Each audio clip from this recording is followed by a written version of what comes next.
जय श्री कृष्ण दोस्तों, हर हर महादेव। मैं पूनम पांडे आप सभी लोगों का शक्ति कुंज चैनल पे बहुत बहुत स्वागत करती हूँ।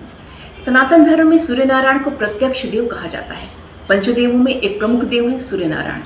ज्योतिष शास्त्र में सभी ग्रहों का राजा सूर्य नारायण को माना जाता है। हम सभी प्रतिदिन सूर्य देव को प्रणाम करते हैं और उनकी विशेष पूजा आराधना करते हैं। प्रत्येक महीने में सूर्य नारायण का राशि परिवर्तन होता है, जिसे हम संक्रांति के नाम से जानते हैं। हमारी 12 राशियां होती हैं, तो इस प्रकार एक साल में 12 संक्रांतियां मनाई जाती हैं। प्रत्येक महीने में सूर्यदेव एक राशि से निकलकर जिस दूसरी राशि में प्रवेश करते हैं, उस राशि के नाम पे वह संक्रांति मनाई जाती है। इसमें सबसे जो प्रमुख संक्रांति है वो है मकर संक्रांति। इस संक्रांति पे सूर्य नारायण धनु राशि से निकलकर मकर राशि में प्रवेश करते हैं और इस दिन से सूर्य नारायण 6 महीने के लिए उत्तरायण हो जाते हैं। और दूसरी जो प्रमुख संक्रांति है वो है कर्क संक्रांति।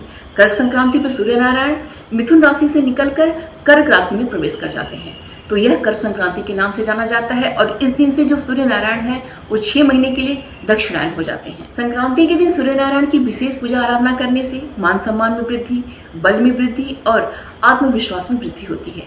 ऐसी मान्यता है कि इस दिन सूर्य नारायण की विशेष पूजा आराधना करने से भक्त के राजयोग के योग बनते हैं और इसके साथ ही साथ अगर उस भक्त की उच्च अधिकारी के पद पे बैठने की इच्छा है तो वो भी उसकी मनोकामना पूर्ण होती है।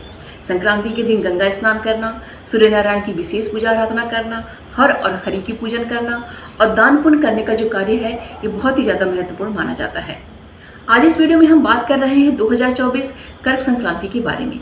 12 संक्रांतियों में कर्क संक्रांति को बहुत ही महत्वपूर्ण माना जाता है। कर्क संक्रांति के दिन सूर्य नारायण मिथुन राशि से निकलकर कर्क राशि में प्रवेश करते हैं और इस दिन से सूर्य नारायण 6 महीने के लिए दक्षिणायन हो जाते हैं।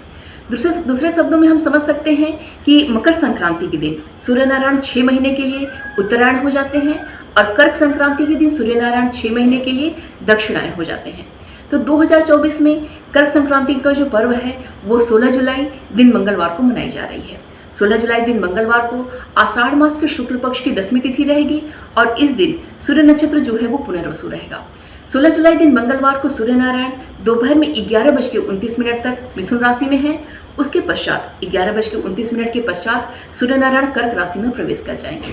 तो 16 जुलाई दिन मंगलवार को कर्क संक्रांति का जो पुण्य काल है वो सुबह में 5:18 से लेकर दोपहर में 11:29 तक है और 16 जुलाई को कर्क संक्रांति का जो महापुण्य काल है वो सुबह में 9:14 से लेकर दोपहर में 11:29 तक है। 2024 की जो कर्क संक्रांति है वो रवि योग में संपन्न हो रही है, जो कि अत्यंत ही शुभदायक और अत्यंत ही फलदायी है। और इस दिन जो रवि योग हमें पूरे दिन प्राप्त हो रहा है। रवि योग में सूर्य नारायण की पूजा विशेष फलदायक मानी जाती है। इस दिन रवि योग होने के साथ ही साथ इस दिन साध्य योग और शुभ योग का भी निर्माण हो रहा है, जो कि अत्यंत ही शुभदायक है। सूर्य के दक्षिणायन हो जाने के बाद ऋतु में परिवर्तन आता है। सूर्य के दक्षिणायन हो जाने के तुरंत बाद बरसात प्रारंभ हो जाती है और उसके कुछ समय पश्चात शरद ऋतु और सर्दी ऋतु प्रारंभ हो जाती है। दक्षिणायन को देवताओं का रात्रिकाल कहा जाता है। सूर्य के दक्षिणायन हो जाने पे पूजा का, जप का, तप का, दान का, इन सब का महत्व और भी ज़्यादा बढ़ जाता है।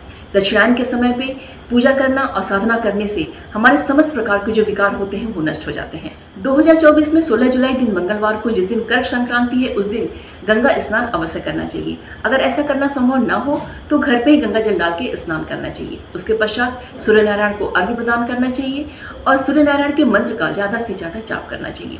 इस दिन आदित्य हृदय स्तोत्र का पाठ करना विशेष फलदायक माना जाता है। इसके साथ ही साथ सूर्य नारायण का कवच का पाठ करना, सूर्य चालीसा का पाठ करना, सूर्य नारायण के 108 नामों का पाठ करना, सूर्य अष्टक का पाठ करना भी विशेष फलदायक होता है। सूर्य की उपासना के संग संग इस दिन शिवलिंग का गंगा जल से अभिषेक करना भी बहुत ही ज़्यादा फलदायक होता है। तो जो संक्रांति का जो पुण्य काल है और जो संक्रांति का महापुण्य काल है उसमें विशेष पूजा आराधना करिए और इस अपनी सामर्थ्य के अनुसार इस समय दान का कार्य भी अवश्य कीजिएगा। तो उम्मीद करती हूँ कि यह वीडियो आप सभी के लिए बहुत ही उपयोगी होगा।